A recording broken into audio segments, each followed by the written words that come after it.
A police officer is recovering after being shot today in the line of duty. It led to an hours-long manhunt through Escondido. The suspected gunman was eventually found dead. Good afternoon. I'm Kimberly Hunt. ABC 10 News reporter Mimi Alcala has new information on how this all began and the condition of the officer. Escondido police say a maintenance worker spotted the man they were searching for here at this vacant apartment complex on Lincoln Avenue, which is just about a quarter-mile from where that officer was shot. A sea of red and blue is how Escondido Police Captain Justin Murphy described the scene early Monday morning. Officers from different jurisdictions joined a manhunt across Escondido searching for 29-year-old Anastasio Rosas Jr., a man accused of shooting an Escondido police officer. 3 SWAT teams were called in to search the area. This all started on Morning View Drive in Escondido. Police say they were responding to a domestic disturbance call just before 3 a.m. They say the mother of 2 of Rosas' children contacted police to say the couple had been in an argument and he left the home in her blue car with a gun. Soon after, police started their search and spotted the car at the dead end of the road. As police officers approached in separate vehicles, they say Rosas stepped out of the car he was driving and fired at a sergeant. The sergeant was still seated, but the bullet went through his SUV, striking him in the left buttock. He was rushed to safety at a nearby police station, then taken to Palomar Hospital. The 12-year veteran of the department was treated and has been released. He doesn't want any attention on himself. He just wants to heal and come back to work. The manhunt lasted hours until a maintenance worker spotted Rosas hiding inside of a vacant apartment on Lincoln Avenue. The worker notified a deputy nearby, and then a gunshot was heard. A robot was sent into the apartment where they discovered a deceased male who appeared to have died from a self-inflicted gunshot wound. I spoke with his mother here at the scene, and she tells me this all came as a shock to the entire family. She says Rosas worked 2 jobs and was a loving father to several children who has never done anything like this before. She is still searching for answers. Reporting in Escondido, Mimi Alcala, ABC 10 News. Escondido police say Rosas had 1 prior misdemeanor conviction before this. Shipping delays will keep the Petco Park vaccination superstation closed at least through tomorrow. The site has been closed since the end of last week. The horrible winter storm that hit much of the country has made it hard to get vaccine supplies transported.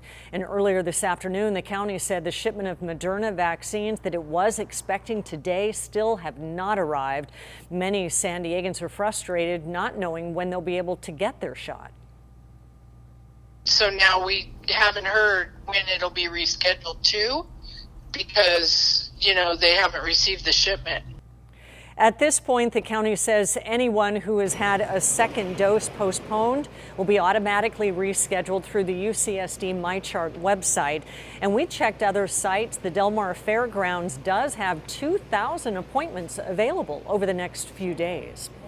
Steps are being taken to ramp up California's vaccine supply, and this comes as the vaccine supply is currently outweighed by the demand. Today, Governor Newsom visited the center in Long Beach. He said that he anticipates California will receive about 1.5 million vaccine doses next week. He also highlighted the state's efforts to vaccinate teachers. Educators include the people that make schools work, cafeteria workers, bus drivers, our custodial staff, and that's why this state is prioritizing an additional 75,000 doses every single week. 10% set aside of all the first doses the state of California receives will be going directly prioritized to that cohort. This week, the state is also opening 11 mobile vaccine sites in the Central Valley to vaccinate farm workers. And a national moment of silence and flags at half-staff. Tonight, the country is marking the 500,000th death of an American due to COVID-19.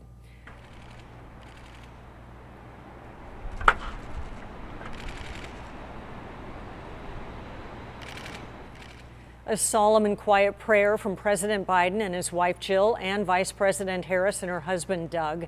They held a memorial within the last 2 hours at the White House. More than 100,000 people have died in just the last 5 weeks. COVID was the leading cause of death in the United States in January. Small business owners that may have missed out on pandemic financial relief are now getting special attention. The White House saying today that starting on Wednesday for 2 weeks only, businesses with less than 20 employees can apply for loans through the Paycheck Protection Program. $1 billion is also set aside just for the self-employed, like stylists and contractors. Other changes also now allow companies partially owned by felons and those behind on student federal loans to borrow. The changes should help more women and minority-owned businesses. Now, there is good reason to check your credit reports right now. Consumer Reports and advocacy groups found complaints about wrong information on credit reports have nearly doubled during the pandemic. This is a particularly bad problem, as you can imagine, in the age of COVID, where people have lost jobs, people may be seeking to have credit limits made larger on credit cards, or they may be seeking student loans, or they want to purchase a home, or they simply are trying to rent a different apartment, maybe a cheaper apartment, and they were coming up against problems in their credit reports that they couldn't get resolved. Consumer Reports believes there are more complaints in part because there's a backlog. Normally, under the Fair Credit Reporting Act, agencies have 30 days to respond to a dispute. The CARES Act gave them more time. Another reason is many lenders are not supposed to be reporting negatively if you got behind during the pandemic, but some are. Now, another historic problem with credit scores is bias. Now, even though they omit things like race, gender, and age, lending hasn't been fair. 50 years ago, companies, banking institutions in particular, practiced regularly the practice of redlining. And they simply discriminated against people seeking credit, whether it was for a mortgage or autos or other types of lending. And it was based on race. I mean, it was a very, very extremely unfair practice. 1 in 3 black adults have no real credit history compared to about 16% of whites. Now, Consumer Reports is having 3 different free webinars on Wednesday, Thursday, and Friday on credit reporting and scores. One specifically about race. You can RSVP on Consumer Reports website.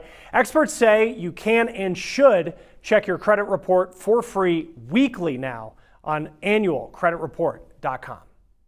Children are hurrying to get back on the field, and high schools are racing to start sports again. This comes after a judge ruled late Friday that youth sports can resume despite state guidance to the contrary. ABC 10 News anchor Vanessa Van Hefty reveals why the San Diego families who went to court say they might have to do it again in order to play. Sophia Truscott of Mount Carmel High School is a multi-sport athlete competing in CrossFit, water polo, and she holds a school record for the 100-meter hurdles. It has been so stressful because trying to find a way to work out and trying to find a way to have that social interaction has been so taxing. She hopes to compete in college, so being sidelined was a big blow. She's been staying conditioned for the return of sports that is now set to happen. I was so excited. I immediately texted half of all my water polo and track friends saying, hey, season is happening. I'm still riding high. A huge victory for Scripps Ranch football coach and father, Marlon Gardenera. A Superior Court judge issued a court order allowing high school and youth sports to resume as long as they follow the same COVID-19 protocols as college and professional athletes. Gardenera's son was one of 2 local high school athletes who filed a lawsuit against the county and state. So the idea that we had to ask politicians for permission to relieve our kids of the restrictions that they've been under for 11 months still seems absurd to me. Governor Newsom says counties must have a COVID-19 adjusted daily case rate at or below 14 per 100,000 residents for sports. San Diego County had a rate of 22.2 per 100,000 last week. This week, we are projected to be closer to 14. With the judge's ruling in hand, the California Interscholastic Federation that governs high school sports must now give the green light. Gardenera says if it doesn't, they will head back to court. If CIF doesn't get on board, we're going to go back to court on Wednesday to hold them in contempt. For Truscott, it all means getting back on track. So amazing to have it back. Vanessa Van Hefty, ABC 10 News. And the lawyer in the San Diego case says they'll file similar suits in other counties all across the state this week, using the ruling here as a blueprint. We reached out to CIF. We're waiting to hear back. In just the last hour, the California legislature approved $600 payments for 5.7 million residents. The money is part of a $9.6 billion state coronavirus relief package. The one-time payment will be given to Californians who make up to $30,000 a year. This is on top of the $1,400 that House Democrats are trying to push through at the federal level. There is no word yet on when Californians will receive this money. And an East County family's dog has died from a house fire. The flames were still roaring when the ABC 10 News breaking news tracker arrived in Hamul a little after noon. The family was not home at the time, and besides the house, a car, a boat, and RV, they all caught fire. No other homes were damaged. Investigators are working to figure out what started the fire.